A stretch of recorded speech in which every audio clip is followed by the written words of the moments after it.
I've got a box of radios that I bought off of eBay here, and I'm pretty excited about this. One of the radios in here is a Panasonic, so pretty excited.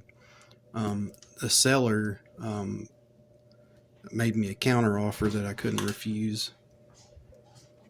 It even kind of looked like the seller maybe had other vintage radios and stuff. So I don't know if that's something that this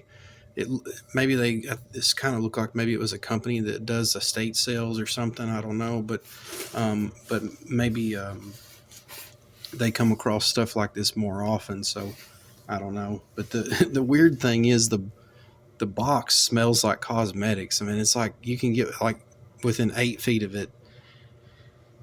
And for those of you that have been around the racetrack, like it kind of smells like Gonzo grape or something. I don't know. I don't really think I care. Like, that's not a big negative or anything. It doesn't smell bad, thankfully. And that's most of these old radios. They don't smell very pleasant. A lot of times they'll smell like cigarette smoke.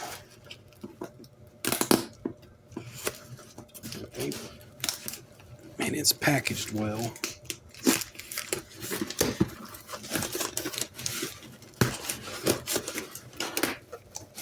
There's supposed to be 5 radios in here, I believe. So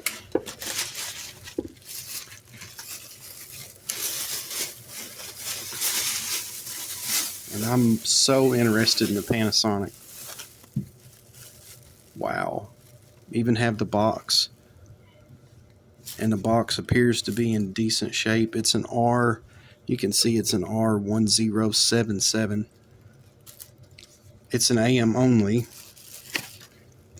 Anything Panasonic, really anything Japanese or American made is always very interesting. But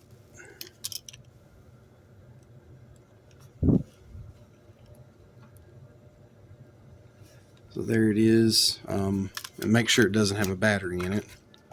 Okay. And the seller said that they tested these, and they said this one worked. That's just something that you kind of have to deal with on eBay. I mean, obviously it's nice to know if they work, but then at the same time, you know when they say they've tested it that they've connected a battery. So if there was a short or something, who knows? All bets are off. But tuning feels nice. This one obviously has got a dial cord, which sucks. But at least with a dial cord, they're a little bit more useful. It's not the indicator that works better that I like so much. It's the gear ratio on the dial cord makes them easier to tune. So volume control feels okay. And then let's look inside.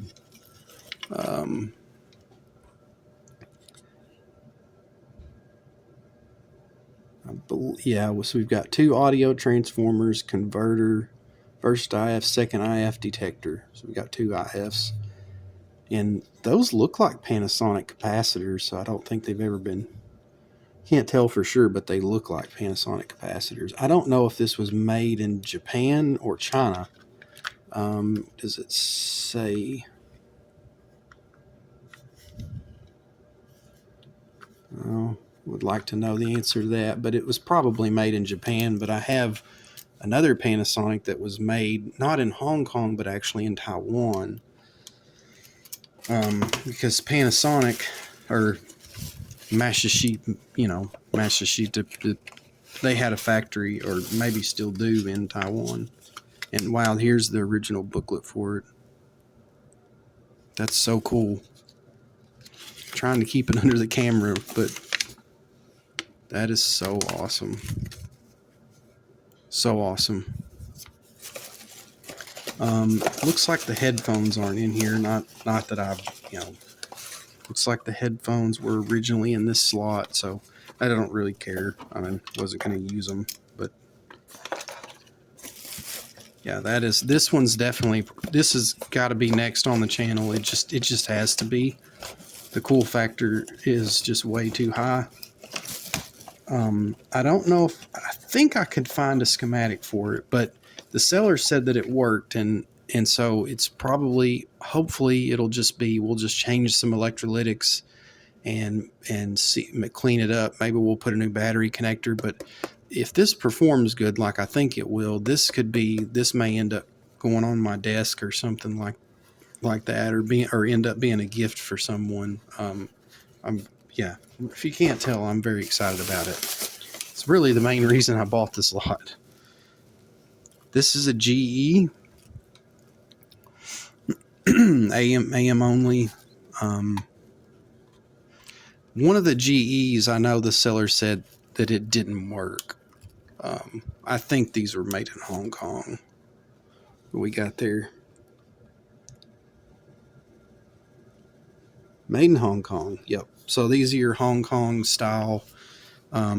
So yeah, you're obviously, you're not going to be surprised if they don't work. Does this have screws? I wanted to see the inside of it. Let me get a screwdriver, and it doesn't have screws, but I think it, just a little help.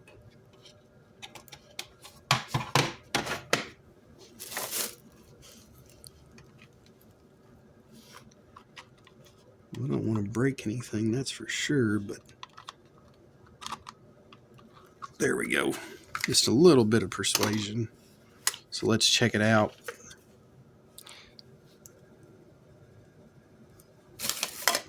All the Chinese goodness. We've got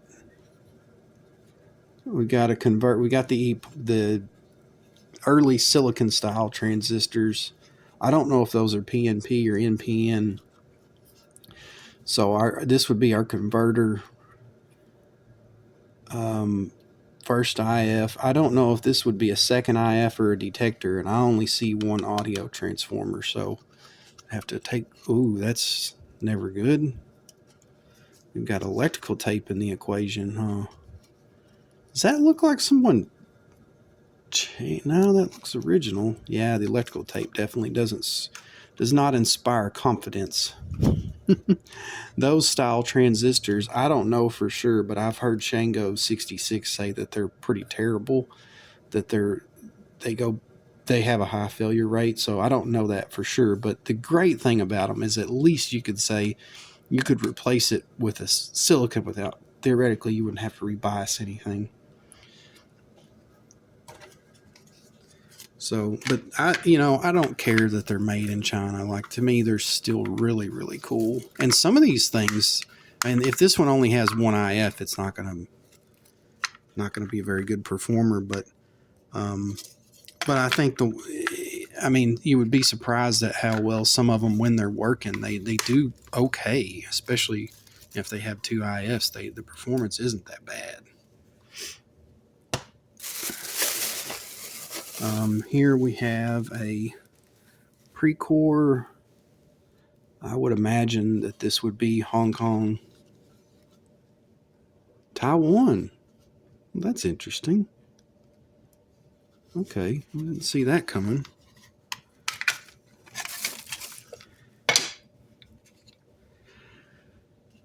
Oh, it's pretty lackluster. But we do have modern style silicon transistors. Those are probably NPNs. Well, has someone worked on this? I see 3 different types of capacitors. Or do I see 4?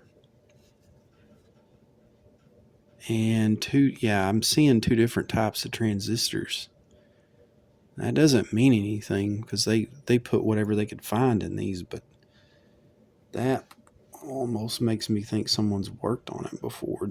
Those different style capacitors. It's hard for me to see this under. I'm looking through the camera. It's hard to kind of tell, but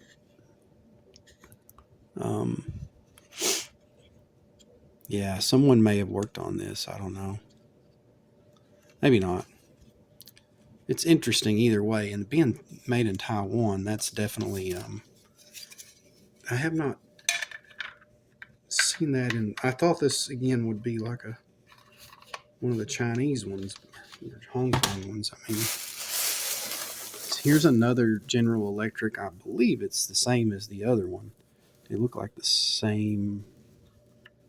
Radio tuning capacitor feels okay. And then, I should have made sure it didn't have a battery in it before I flipped that switch. I'm sure this is gonna... Yeah, it says made in Hong Kong. It looks like they seem to be identical models, and they seem to be identical on the inside.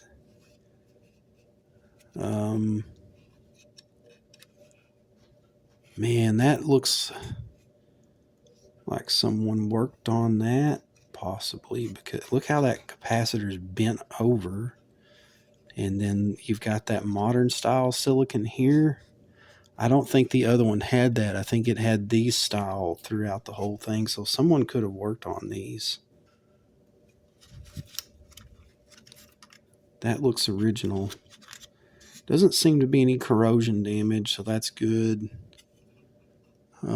Yeah, this will be interesting if someone's worked on it. It'll be interesting either way it goes down.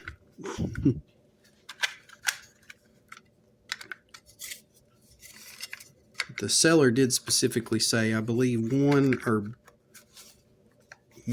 both of the General Electrics does not work. So we can expect there to be some problems there.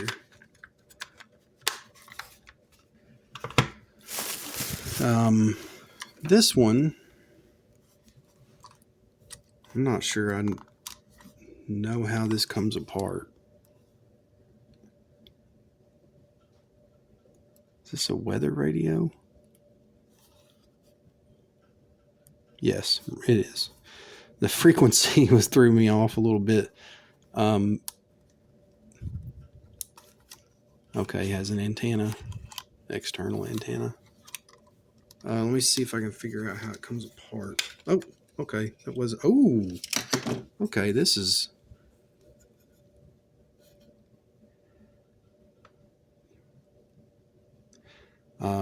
when the time comes, I will... If I can't find this online, I will make this available. So that's... Love it when they've got a schematic. And I did not know it would come with a schematic. And I don't even know how interested in it I am. I don't... as you would expect, it's got quite a lot of parts in it.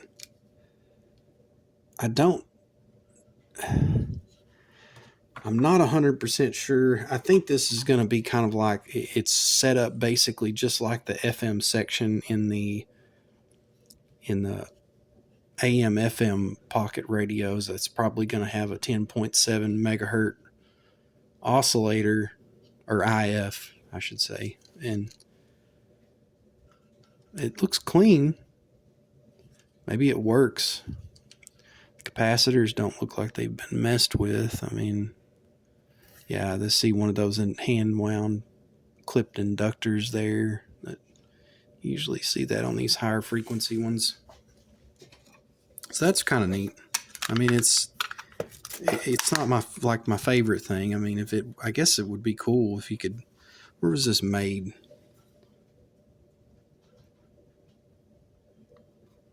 Taiwan for Radio Shack. Okay, that's pretty cool. It may be good quality. I think that's all that's in there. Yep, that's all of them. So very, very interesting. And again, the Panasonic. I'm like chomping at the bit. It's just so cool to find stuff like that, and especially to get it. A lot of times, they would sell this would be sold, and this isn't like maybe the most popular model necessarily, but this would be sold kind of on its own. And if I'm not mistaken, did everything, all this stuff had, yeah, even these, so they all have silicon transistors, which I'm very thankful for, because I don't. The germaniums are. Well, the silicon is just mo gooder if you're gonna work on them. And I've got some germaniums laying around, but I like this. The silicon makes me feel better, because it's kind of like, well, this is more in my wheelhouse and more what I'm used to. They're generally NPN transistors, and I would think you could substitute those with 2N3904s or something pretty easy. So expect this coming up on the channel pretty quick. So appreciate y'all hanging out. If you like these old radios like I do, yeah, just check back, because I'm definitely going to order some more lots of these, and I like working on them more than anything, but I do like to collect them too. So we'll see you on the next one.